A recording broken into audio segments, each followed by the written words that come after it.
Like we're there, we're live. Hey. Hey, Facebook. Hi, it's me, Linda Marcus Smith, your favorite geriatric, doing this little thing on here called Comic Spot. And it's brought to you by Aha Broadway. That's where you can beef up your comedy game in New York City or on Zoom.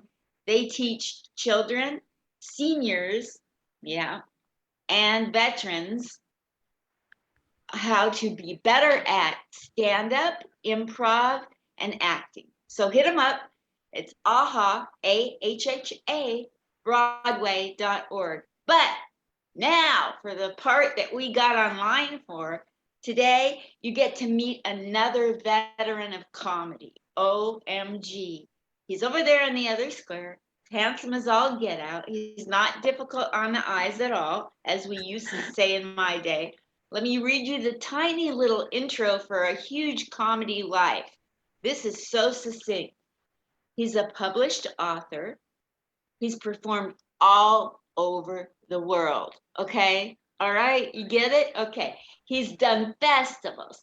He's done contests. He's done charity. And he's done it all without being liked by anyone. OMG. Welcome to Little Tiny Comic Spot right now. Let's get to know him with a round of applause. Pete Thanks, Del Rio. Woo! Yay. Thank Hi, you. Pete. Hello. Thanks for having me on. Hi. Thanks for coming. Are you kidding me? Thanks for gracing the stage. Happy to be here. So, yeah, this is an exciting thing to be on. Thanks. It's Thank you. fun to do. You're an LA person. I'm an LA person. I was not originally, but I've been in LA like 20 years, so close to it. So more or less, Where'd you come from before then, Pete? I grew up in a place well outside Philadelphia, where not quite Amish country, but somewhere about halfway between. I definitely, as a little kid, saw horse and buggies drive by, and I did not see limos drive by. I remember seeing the first limo at like age 10. I was like, oh, okay, all right, I got it. All right, now I see why people like those and why people hate horses and buggies. It's comparable. I saw on your Facebook page that you're a fan of the Philadelphia Eagles. No, I love to hate the Eagles. I might put fan on there, but man, that is a loose definition of fan. I was, but like, man, there was such a great, here's how great the Eagles were at disappointing me. There was a time a few years ago where they made the Super Bowl and they were going to be in the Super Bowl against the Patriots. And while I realized that the Eagles are shady and dirty, like no one out cheats the Patriots. So I realized that day, I was like, you know what? Never done this in my life. I'm just going to not watch the Super Bowl. I'm just going to not see it. I don't need to watch this happen. I'm going to watch them lose again, and I'm going to watch the Patriots cheat and have no repercussions for it. And of course, it was a gigantic blowout, and the Eagles won. But if you're an Eagles fan, you're fucking welcome. I'm glad I turned it off. At least they got one. So I'm from Oregon. What would you like to say about Chip Kelly? Oh man, you can't win. I mean, in a literal sense, you can't win. But like, you can never win with anybody. It's like you know, there's always going to be something. There's always going to be something. I can't believe what a success he was in college ball as a coach, and what a failure he was in Philadelphia. Right when that happened, I was living in Philadelphia. Oh, I didn't know you lived in Philadelphia. When was that? That was like 2 years ago. I was renting a room from Paul Lyons. Oh, wow. And he was out on cruise ships, and I was in his apartment. And anytime I told anyone I was from Oregon, OMG. Really? Yeah. I'm glad you got out. I'm glad you got out. Yeah, I love Philadelphia comedy. Oh my gosh. It's a tough town for comedy. Like it's a nice place to cut your teeth because it's tough. It's so tough. You know, you learn those crowds and you learn kind of how to do anything. There was this axiom about like, if you can ski in Pennsylvania, you can ski anywhere because of the ice. Like if you, all right, you're skiing on nothing but ice. So once you get good there, you can handle anything. And that's kind of how Philly comedy is. Wow. Oh, I just love the people in Philadelphia. Oh my gosh, serious comics. They're not playing. They're going Yeah. for it. And I love that. I love that. I love the seriousness of the New York comics too, you know? They're I writers. love comedy. I loved comedy in Manhattan. I really did. I haven't been in a long time, but I spent some time on and off there. I spent a couple summers there and did, every open mic I could. But I stayed around like Baltimore and DC for a little while, for maybe like a year, and I got to do a lot of little shows there. That was a long time ago, but I got to really sort of get my feet wet with a crowd. It was a great show. They did like every Thursday night, and I think Temple Hill was. And man, there was this incredible show. It was packed every Thursday night. I was literally the only white person there. Not the only white comic, but I was the only white person there. And everybody gets up and sort of judges the white guy as he gets on stage. Like, this is the one white guy. And it was so much fun. And it was so much. It was just so great. And yeah, you're maybe a little intimidated. You just don't know, like, am I going to be able to relate to anyone? And are they just going to laugh at me in a bad way? And it was so cool. It was so cool. And people just had such an open mind to hear this dude, this middle-class white guy who grew up in a rural part of Pennsylvania. It was great. That's so great. There's a place in Portland called the Ming Lounge, and it's an all Black crowd. And if you bring it and you're just real, they got you. But if you're trying to be fake, you might as well be on the Gong Show. If you low energy, it just doesn't work. Like, you can do that, and like the sort of more laid back, intellectual, that stuff, it'll work fine. You can sit there and tell your jokes and not have a lot of life. But another crowd, man, like, you need to actually perform. Like, that's the point. I could read your jokes. I don't need you to do that. Like, I want to see you perform. And that was an epiphany. Like, it's literally called a show. Give me a freaking show. I love that. I was asked by Joe Moffat, he's a Vegas booker who happens to be a person of color, to be on a show. And he said, can you do an urban crowd? And I go, yeah, totally, because I'd done one. So I came up with a whole entire set just for an urban audience, which is code for Black. And so then I went there and everybody was white. Wow. They were dressed up like pimps and hoes, but no blackface. So it was cool. Wasn't racist at all. And so I was like, God, did you mean like Keith Urban? Because I'm not seeing. That's a bit of a twist. Yeah, totally. But it's so fun when you can do a real urban audience and get them, because they're not easy and they can't be fooled.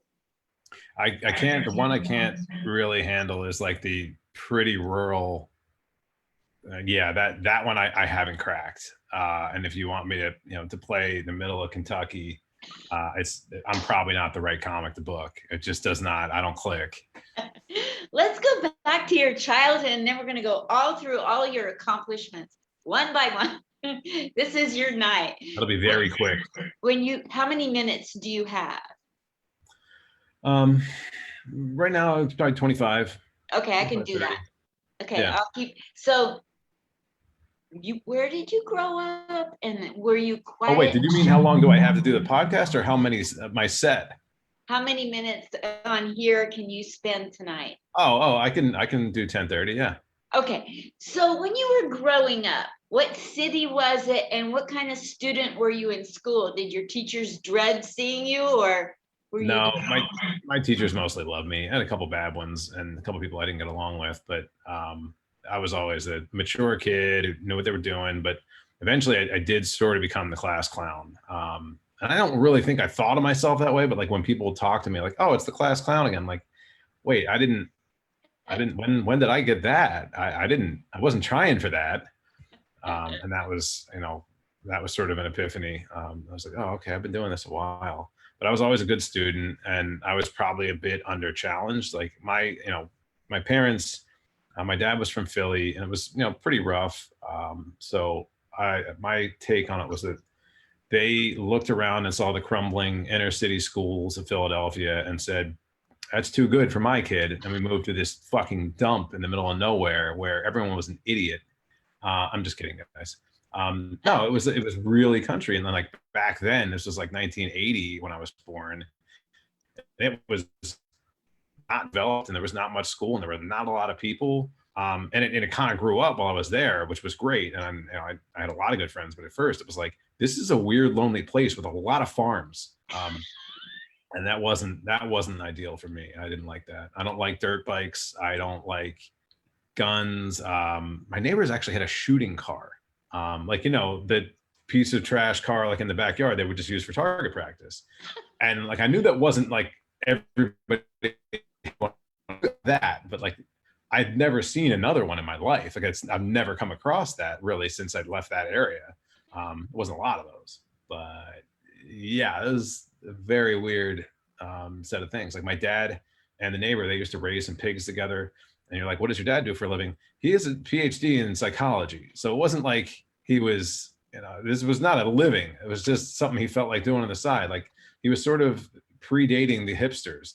Like, oh, I'm gonna raise pigs. Hey, cool. And he had a pet goose at one point. So it was all sort of weird stuff. There were a lot of chickens, and none of this was necessary. This is just what they felt like doing. It wasn't like we needed the egg. That was really childhood. At what point did people start telling you to get on stage? Because they called you the class clown. When did it click for you? All right. So here's the on. I remember laughing. I don't remember what the joke was, but I was about 7 years old. I remember laughing at one point, and it was a weird joke. And I'm like, why was that funny? Like that shouldn't, man, why did that? I mean, it is funny, but why did it make me laugh? I don't know. I don't understand. And then I thought, like, you know what I'm going to do for a while? I'm just going to like try to take a mental note of anything that makes me laugh and see if I can like figure out why things are funny and what's funny. And I remember being like 9, and I heard something else, and I realized like everything can be funny. Like literally everything can be funny if it's presented in the right way at the right moment. Like it doesn't matter. Yeah, offensive stuff can be funny. There's some jokes I won't touch in a million years, but there's a way to make anything funny, I think, for the right people in the right moment. And that was like, okay, yeah, maybe comedy's pretty cool. And then I remember we were starting to listen to a lot of comedy tapes. That's not true. We were listening to a few comedy tapes a lot of times over and over again. Stephen Wright and George Carlin and Emo Phillips. And those like five cassette tapes just over and over and over again. Driving back and forth from my dad's house or just anywhere, like vacation. Like that was the go-to in the car for a while. And eventually, like I started writing my own stuff. Like when I got to college, and I was just writing and filling a notebook with material. And that was just like 10 years went by. I didn't do anything with comedy. But at that point, like then I was just filling this journal with no intention of performing it. Like I didn't really think about it. And I hit 25, and no one, to answer your question directly, no one was telling me to get on stage. That's for sure. I just didn't have any confidence. I was not a performer in the least. And I decided that I wasn't doing anything that was really very impressive to myself, where I'm like, can I go home and like feel good about myself at the end of something? And can I find like, and I can impress myself by sort of conquering something. I was terrified of public speaking, which is hilarious because I've done a lot of public speaking. But at the time, the most terrifying thing for me. So I got on stage, I took some of that material, I took 5 minutes of it. I took a couple stand-up classes and got up, did the Bringers at the Comedy Store. And that was sort of it. That was the first time I really, like, I did it without really thinking like, maybe this is a good idea. I just wanted to challenge myself. And for once in my life, stopped overthinking something. What have you found has been the biggest surprise in doing comedy? And then we'll go through your comedy career. Biggest surprise in doing comedy. I think it really is that, we can all bond on something. We can all laugh at something together in a way that I don't think I understood before. Like that was definitely a way to undercut tension in school. I remember that. Like if you could make two people in a fight about to laugh, like then you don't have to have a fight. And that's meaningful. Like that's meaningful and practical for real life. That I thought is. that. I also love the way that in comedy, what we really are doing, and this came from one of my stand-up teachers, at least the original thought, Greg Dean. It's really about assumptions, and what you're trying to do is get people to make assumptions, and then you shatter those assumptions in a good joke, and that's basic joke structure. So yeah, learning that. But if you really look around at the billions of assumptions we make all the time, like it's unfathomable. And all the stuff that, like, the opportunities for comedy are incredible because you just don't, everything we do is, those assumptions are necessary to just get through your fucking day.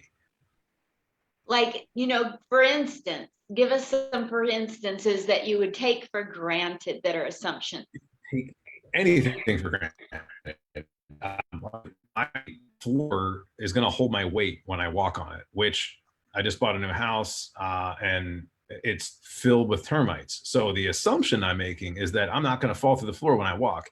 So far, that assumption has held true.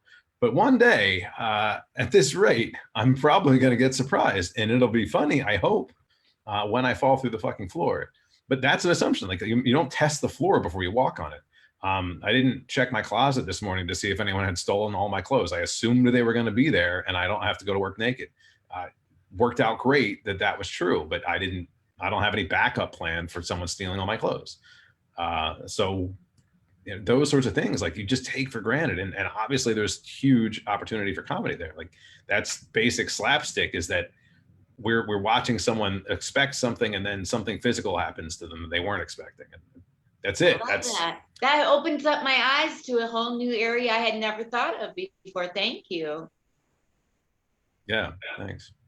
So let's talk about your career. You've done comedy all over the world. Are you aware of that?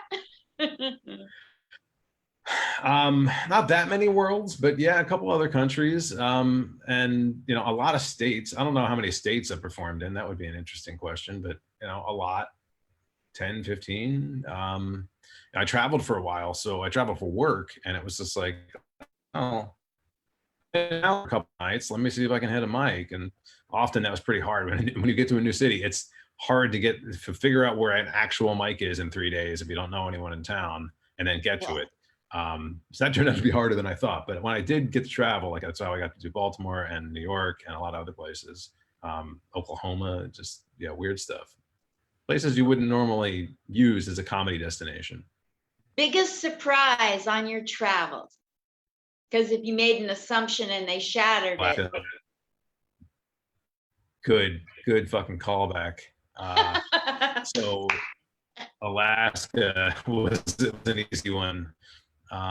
So I went to Anchorage on this job, and I was there 2 weeks, and like 2 weeks is just enough time to, like, okay, I missed the Thursday mic, but I learned something, and now I know Thursday.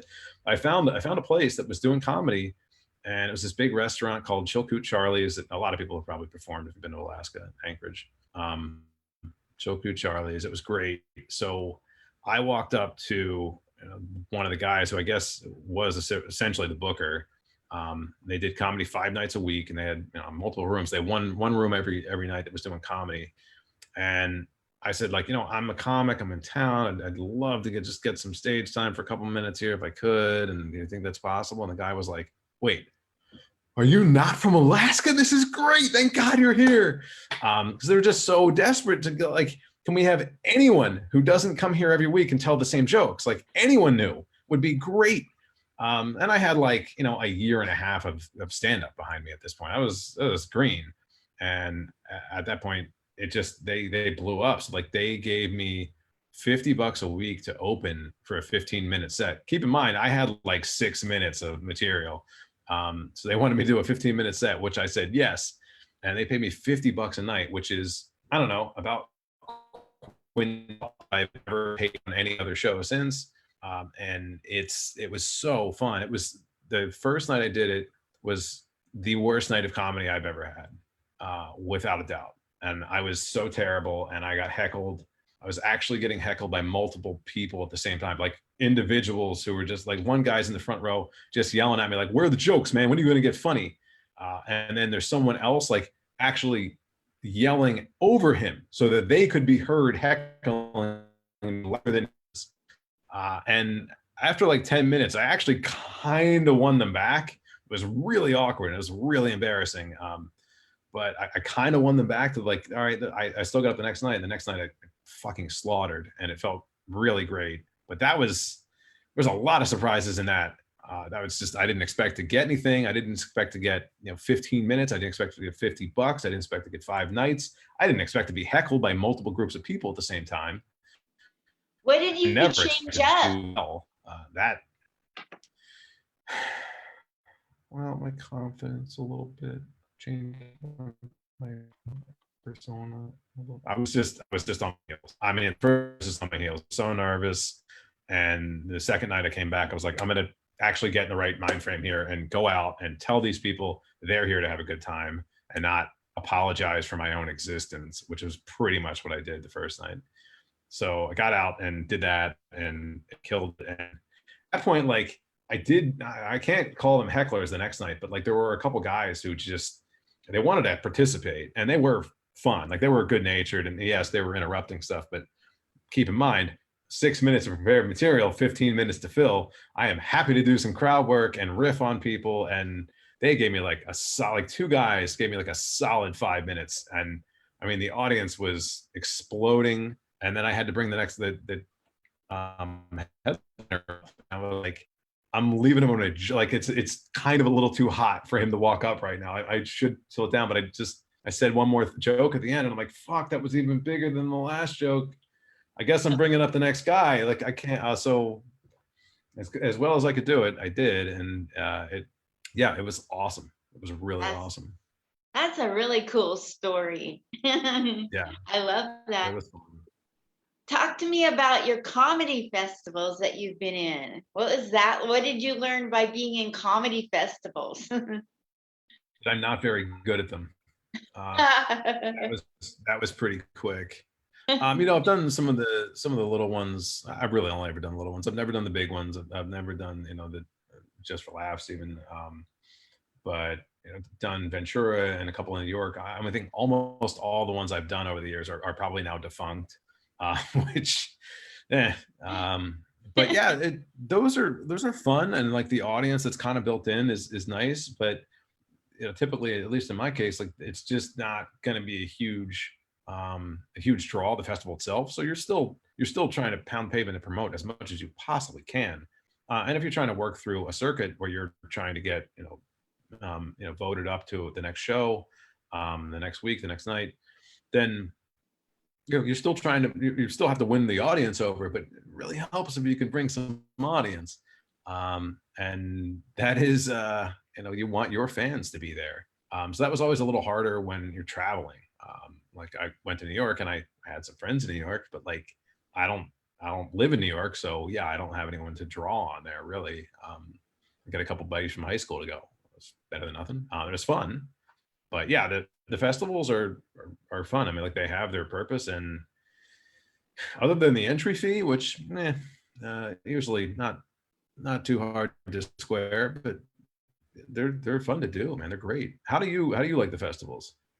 I love them because like I'm a people person, and I came out of Harvey's Comedy Club in Portland, and they had me kind of be the Portland welcomer and interview all the people, and I was at home in my own club, and then I went to Dante's USA Comedy Festival online, and that's so different. It's all about the votes, bringing people, and like my people go to bed early. Yeah, I got you. That's pretty funny. But I had fun, and I did the best that I could do at the time. How you look back on your stuff and you go, oh, it was horrible. But at the time, it was the best you could do. Yeah.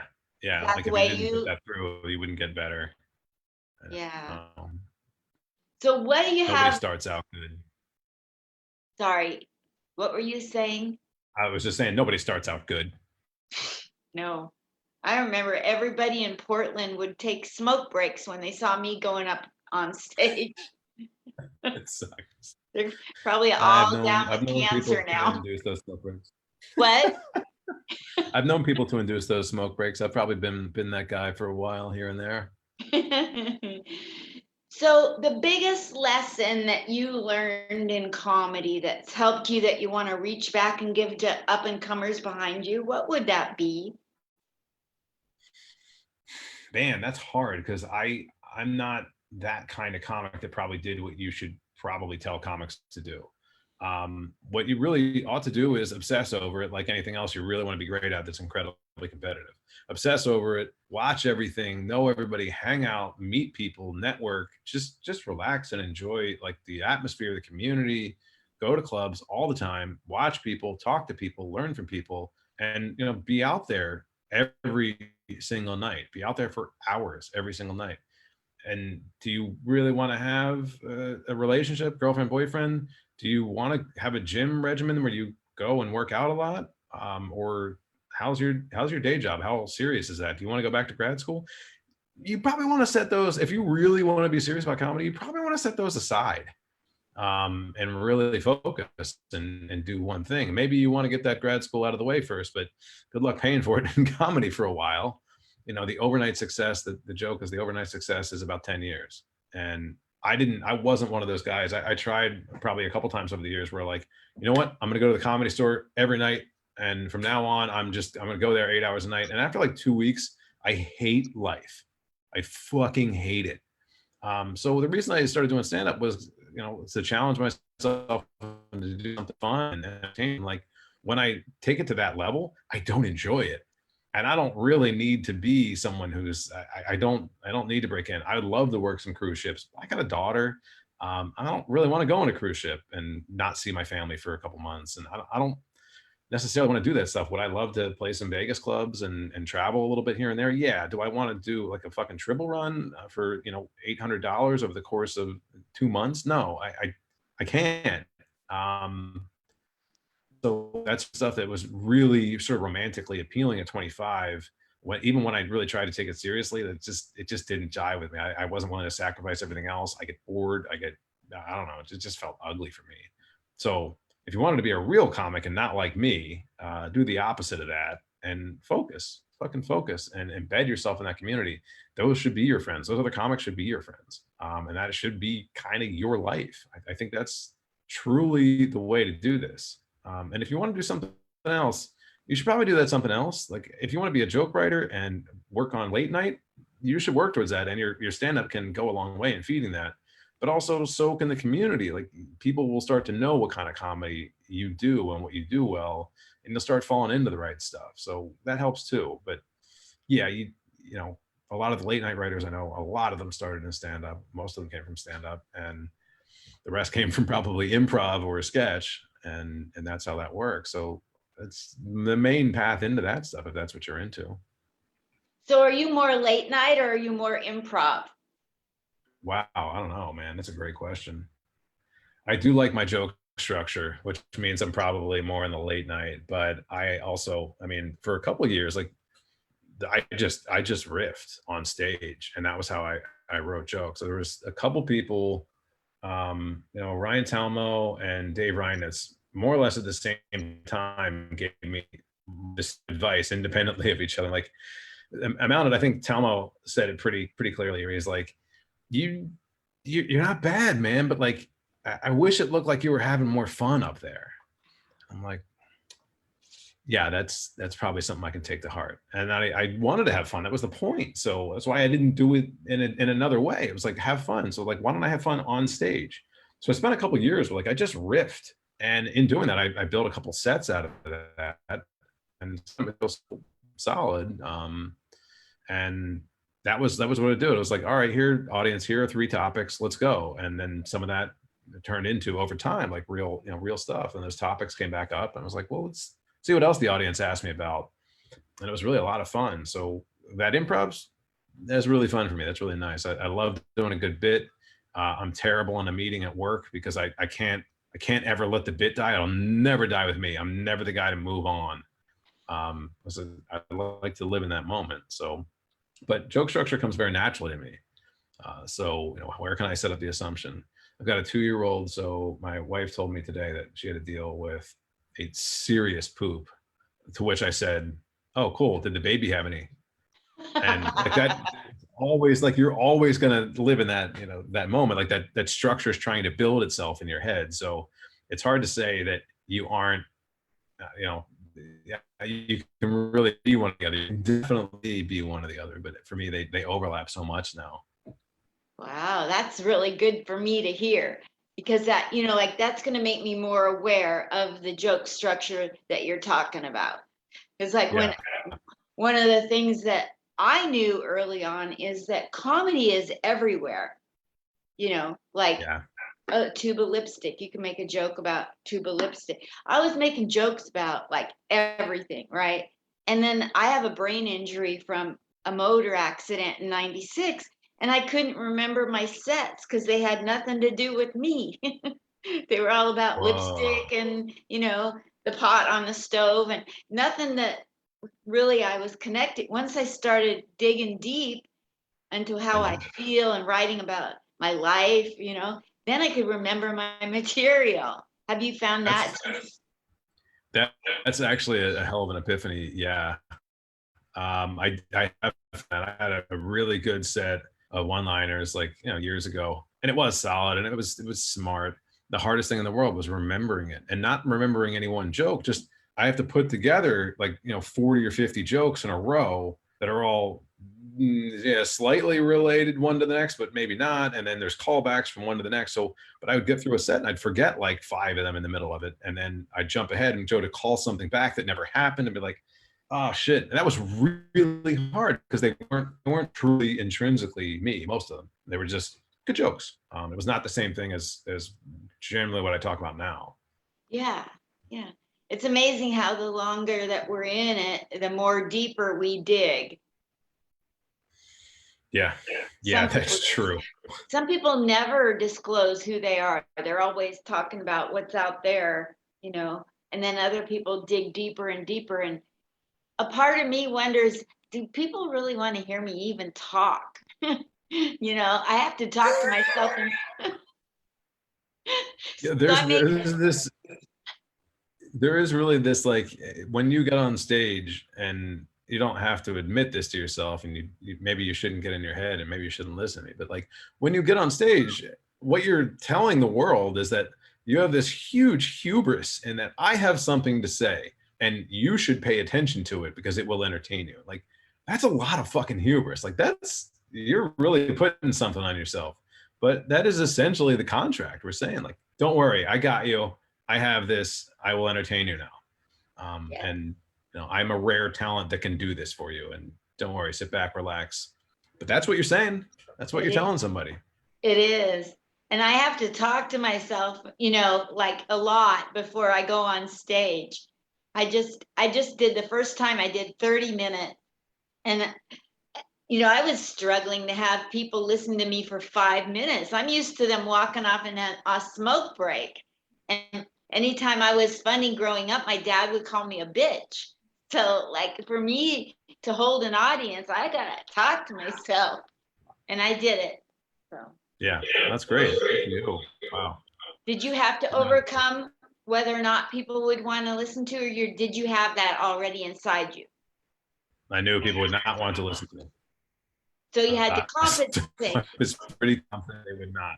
Yeah, it was compensating, right? You're exactly right. I remember maybe the first, I don't know if it was like 6 months in or a year in, I remember being in the middle of a set and I was like, whoa, my legs aren't shaking. When, is this the first time that's happened? Have I just not noticed until now? Like, when did my legs stop shaking? How long has this been happening? Like, have I gotten myself comfortable enough that I don't need to do that anymore? Now I Wow. really can't imagine the version of myself like that. How did that make me nervous to that level? I don't get it, but it did. It totally did. So, Pete, who are some people in your comedy or personal life who have come along and really helped catapult you? Or when the going got tough and you thought about going, they said, no, stay in it. Um, Oh man, it'd be hard not to say Dave Reinitz, who's, I think, since Flappers opened, is probably the one person I know that the owner, whatever, booker, whatever you want to call him. I know he's not really the booker, but that was a guy who's always been really good to me and really encouraged me. I remember I have to credit Vargas Mason, who was booking years ago, was booking all these Comedy Store bringer shows. It was like getting new people out of classes and getting them to bring their friends. And that was the first time I got paid to do comedy. It was one of those bringer shows. And I've never been more grateful. I got $65 one night to do the Comedy Store. It was a bringer. You get $5 per person, and your friends spend $800 to go see you, but you get $5 of those dollars. And you know what? I've never been more grateful, because I got the confidence I really needed to do that through those shows. And eventually I sort of graduated on and realized, like, my friends aren't going to keep coming to my shows forever at Comedy Store, so I need to figure out some other stuff. But those were the big pieces. I think that was like early and late. What's really kept me on. My wife has always been really supportive. My wife's a TV writer, and she works in comedy, so she knows the deal, and she's always been really good to me too. Always really supported any of the stuff I needed to do. She may not want me out till 2. Those late nights get a little rough for her, and she doesn't want me waking up at 11 o'clock. Other than that, she'll pretty much support me. That's super cool. She's a comedy writer? Yeah, she's a comedy writer. She wrote on TV show School of Rock, and she wrote on BoJack Horseman before that. Wow, that's super, super, super. How did you meet her? All right, so I was on that job where I was traveling all the time, and I would spend like a week or two in each city. And even though I was really at that point sort of set up in LA, like they gave me a week or two in LA. And they're like, oh, okay, well, we have another job and it's here. So they sent me to LA for 2 weeks. And I come back and hang out with a bunch of my old friends, like, hey, we're going to a party tonight with a bunch of chicks. And I'm like, that doesn't ever, like, we never meet chicks. Like, we're a bunch of guys. We never meet chicks, guys. So like, there's not going to be a party with a bunch of chicks. If we want to go out, let's go out. But you know what? We never meet anyone. So let's drop that for once. And they said, all right, well, there's this girl that's picking us that we're going to pick up on the way there. She's going to take us to the party. She's sort of our in.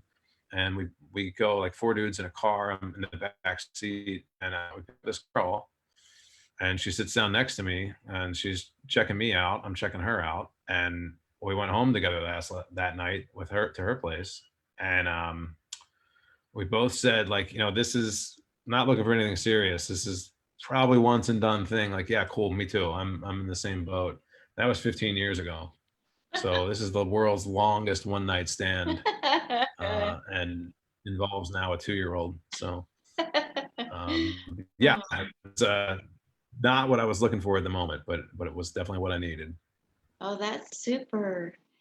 Well, what kind of things would you like to tell people to be better human beings coming out of a pandemic? I'd like to know that. And then we'll get into where to promote what shows and your social media. Sure. So I have, what can people do to be better to each other is a hard question. I think some empathy.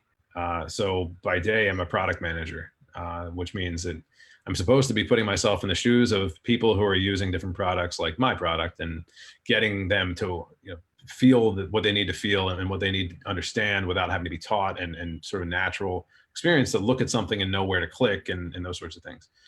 So empathy is a key aspect of the job.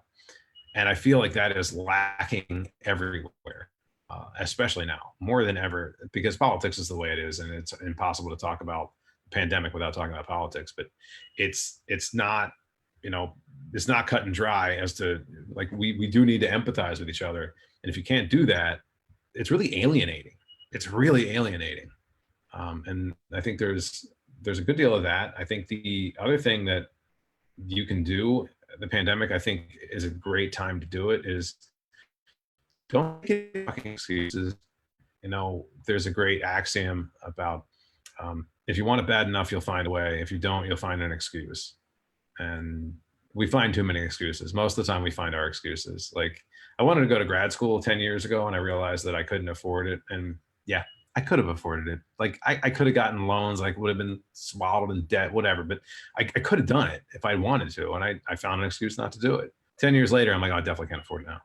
So I haven't learned anything, but like if you want something, go for it. And the pandemic show is like, you don't have any more time than you think. Like it's all we have is today. There's no such thing as tomorrow. There was no such thing as yesterday. The only actual moment in time that exists is right now. That's all you got. And don't count on anything else being there. Don't be burdened by what happened before. Just stay in the moment and do something you like. I'm not saying you got to quit your job either, but you shouldn't hate your job. You shouldn't hate your job. You shouldn't be miserable. Don't be miserable. Don't put off your dreams forever. It's just, there's not time. That's so true. The pandemic has taught us so much, and it's like some people just aren't getting it. Like, what's it going to take for you to get along with each other, for crying out loud? Yeah. Yeah. And it's crazy. Like there's so many persons that, the last 5 years I've lost so many friends, not because they're dead, but just because I can't talk to them anymore. We've become so different, and that empathy, in my opinion, is lacking from them. And they can't relate to other people, and they can't accept other opinions. And there's a lot of what they call thought stopping. If you know the term, it's a great fucking term. There is sort of like a cult mentality to a lot of people where thought stopping is all about, if you try to tell me something, I am already sort of pre-programmed to make sure I can dismiss and discredit you before you even say that. I've already essentially heard what you're going to say, and I know that you're biased, and therefore I don't have to listen to you. Like that makes it impossible to have any conversation beyond that. And I ran into a lot of friends who started to subscribe to that stuff, and like I can't get through because you're telling me you're pre-programmed to ignore me. And that shit, that doesn't go anywhere. Oh, So stop really thought stopping. Would have stopped the thought stopping. Who'd have thought? Wow. Okay, so where are you going to be performing? And then what are your social media links where you want more traffic? All right, so social media, I have a couple things. One, I have Twitter, Pete of All Trades. So you can find me there.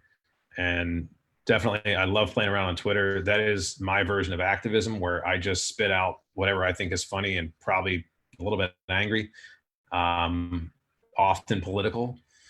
But I love doing Twitter. I'm not really involved in anything else anymore, except I do have a podcast. I haven't done an episode in a bit, but I have a podcast called the P.T. Alessandro's Show, where I interview other people named P.T. Alessandro from around the world.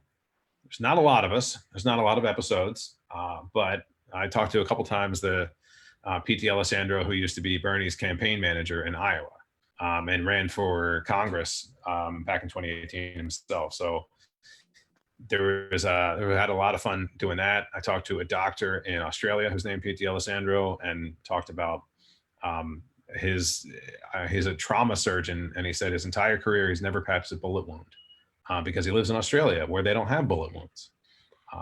And yeah, it's just an interesting set of perspectives. Like P.T. Alessandros don't have a lot in common. So there's a nice variety of what in the hell we see.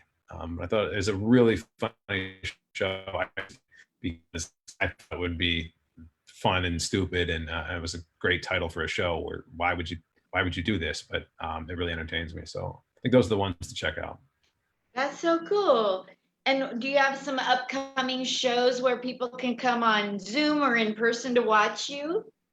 I do. I'm on October 12th. I'm on a Zoom show with Wild Joe, and that's going to be shit. I can't pull up the name. I'm the worst. Yeah, Wild Joe, Dive Bar Comedy. Dive Bar Comedy. You can see it on Facebook Live. Got it. And that's with with Wild Joe. Okay. Super. Yeah, that's the one I'll plug. I don't think I have anything else solid on the books at the moment.